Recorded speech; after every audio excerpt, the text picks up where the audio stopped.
Kublai phi barok hi prolog bas ngutanat ban lekai game Free Fire. Ting hang ne ngan peni biang phi kumno ban hak ha game Free Fire. Hoi don ki prolog ki balanang bha ban hak game Free Fire henre ke jenjar pat ban yo password bat ka file jong ka Free Fire. Jong ka Free Fire hak. Ti hang ne kadai ka headshot bat ka way kadai ka enemy location. Enemy location kemut ke jakari jong ki nongshun, ke jakari jong ki gang. Lada kigang kiri hang nong noru phila ban ui da kane ka sign jong ka NPC names di element tang ini page wai kane ka gameplay but nganoi phi sungo bawat use hatu ka real ID jong phi ba phin like ban saban use be jaha ka tu ka account kedang noob lane ka fake account ke jong phi lane ka guest account ke jong phi ngamut nok di what slide file phila ban download na pot description bagi password phila ban page hadu bukut jong ne video ngan sapani yo password halas jong ne video di ka file pila ban download ka way ka file jong ka Free Fire Max bat ka way file jong Free Fire normal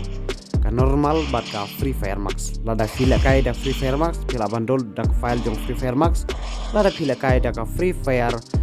normal pila ban download da Free Fire normal tikan mau wat nim use haka real ID jong pi di elementang ini page way ne gameplay jonga kendiat kalong kuno ka headshot ne kuno sai page ni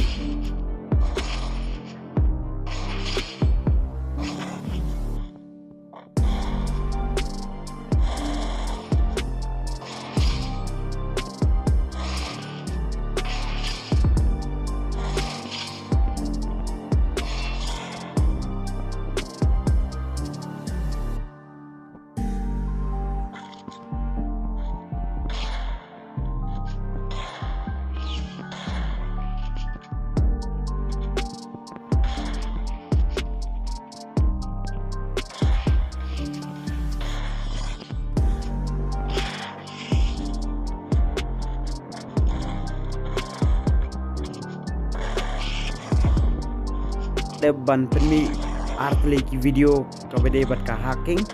dan re menta ki file kim long shu tenadu menta phila ban use no dak ni ki file ki bangan sapni phi man kasni ha ka light sin ha chitiyo ngan sapni phi ki hack